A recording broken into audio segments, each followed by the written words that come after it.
So I thought I'd do a video about Les Paul's console that was restored and now is sitting at Universal Studios out in California.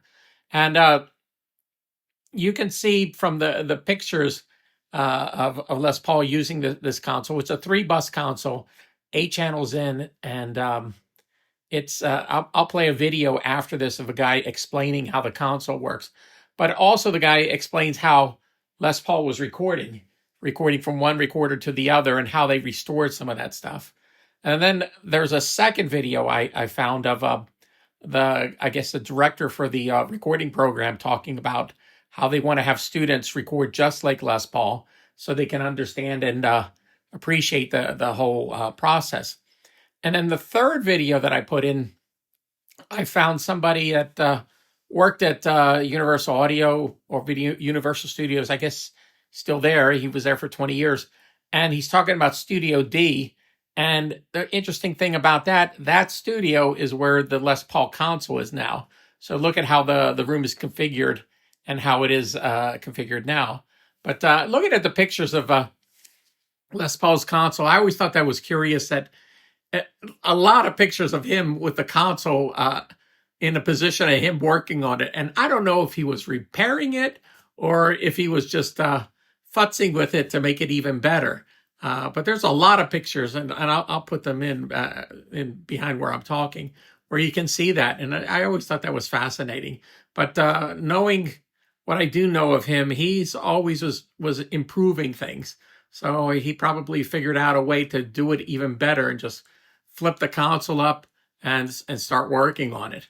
The other thing I thought was interesting in one of the pictures, you don't, the speakers are on completely on the left and the right side, but that console was for recording mono, and that's what he was doing. So there's no stereo imaging, but there's no speakers in front of him pointing at him.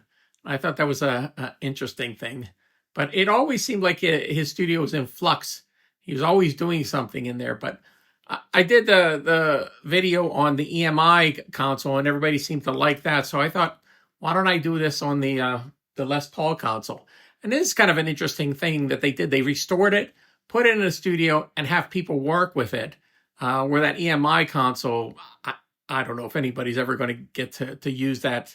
It's just probably a limited amount of people. But this one, I think it's more for audio students and have a more of an appreciation and understanding the limitations of what you had when you were recording back then. So this is kind of interesting. So here I'm going to run those videos, and I hope you enjoy this. Well, we say this is the first console because this would be the first thing that would have any bussing on, because there were no multi-tracks. So that's the first Ampex multi-track. Before this, everything was essentially a mixer. You were just sort of mixing everything live. So you would be able to have a mixer where you could say, all right, I'm going to change these 2 things to channel 1, this to 2, and the rest to 3. But you'd have to do it all live. There was no rewinding and then going back. And then by the time this was built, the Beatles were the big thing. And he sort of was like, well, I'm going to get into more messing with this. 55 to 57. Look at every other console moving forward. It's all based on this. But he was doing things in crazy ways. So things started to change because they were like, well, that's stupid. I don't know why anyone would want to do it like that. But so the way you got 8 inputs. These are your 3 buses. So it's an 8-channel, 3-bus mono console. These are your reverb sends, set in your chamber. And then you have basically Oct 1, Oct 2, that's the octopus. So that's your line, that's your mic. And these are your buses A, B, and C. So say like you had 3 channels and you wanted to bus those to A. This would go to B, and the rest go to C, right? So now you have A, B, and C, which are A, B, and C. So if I wanted these 3 things that I bust over to A to go to track 3, I do that. And that's how you do it. And it only allows you to record 3 at a time because the heads will melt. We looked through LS's archive of music, and how he was recording most of his the hit songs was like disc to disc, where he would record to one machine, rewind it, play it back, record to another one. So he had the archive, never got rid of anything. So we had every iteration from, we call them stems. So the first stem he would do would be just guitar and bass, then add vocals or whatever the order would be. So the fact that we had all that stuff, the idea was we'd put it all together, flip them out of phase and cancel them out using phase and all this stuff and create a multi-track, which didn't work because the tape machines were so old and they spun at different times.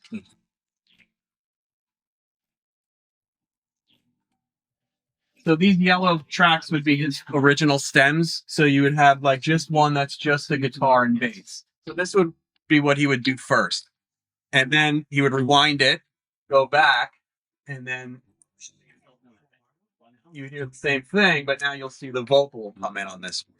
If your lips should stray. Once he finished this, he'd rewind it again and then add another vocal or another guitar, and he'd just keep going and going and going. And the problem with that is every time you rewind it and re-record to another one, you get this weird generation loss. So he would do it so many times that when you get to the end of a song, a lot of his songs didn't sound very good sonically because they were so much tape hiss and just generation loss.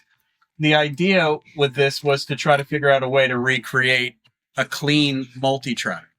So the first thing I had to do was line up all the stuff. So we used this company in London called Cedar, and they helped me figure out a way to digitally get everything locked. These yellow ones now are what you just saw, but you can see they're all now lined up. So everything now is within a cycle of being tight to one another. We then started using AI stuff to try to demix each one. And now you see these blue ones represent what we pull out of it. So I can take that and then I can get just the bass. And then I can get just the guitar. I can recreate a multi-track from the first time everything is introduced. So you get rid of all of that crazy tape stuff. So you can hear all that crunchiness. That's 20 generations of tape. And you can hear like everything is 3-part harmony. The guitars are harmony. Like because he could do it, he did it. So there were so many back and forth. It just got worse, and the production is incredible, but the quality kept getting worse and worse. So the multi-track that we created, you can hear the difference. Tell me where did it go? So now you could compress the bass and EQ the bass and everything individually is really treated. And it's the first take of it, like the first generation. And this is basically a stripped down version of one vocal, one guitar. And when you hear the songs this way, you start to realize like, oh, these were really, really good songs. And you just were really paying attention to the production more so because he could do it. He was doing stuff no one could do. You didn't hear guitars that sounded like that. Tell me where did it go? So it's a whole different vibe. So we're going to do a version of what we call the first takes as well, where it's more focused on the song than the production, you know. The mission that we've been working on with the Les Paul Audio Educators Advisory Group is really to make sure that professors are incorporating Les as an inventor and innovator into their program curriculums. And so we're very grateful for the work that you're doing. The studio, the Les Paul studio, is something that is a great learning experience.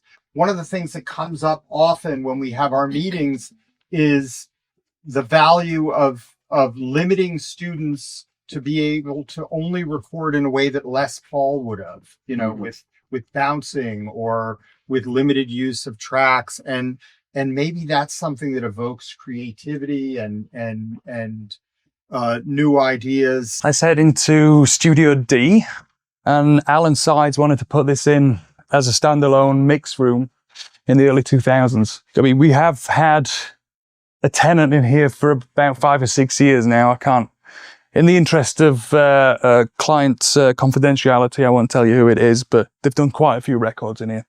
I think there's a great shot on the wall somewhere of Willie Nelson and Chris Christopherson in this room.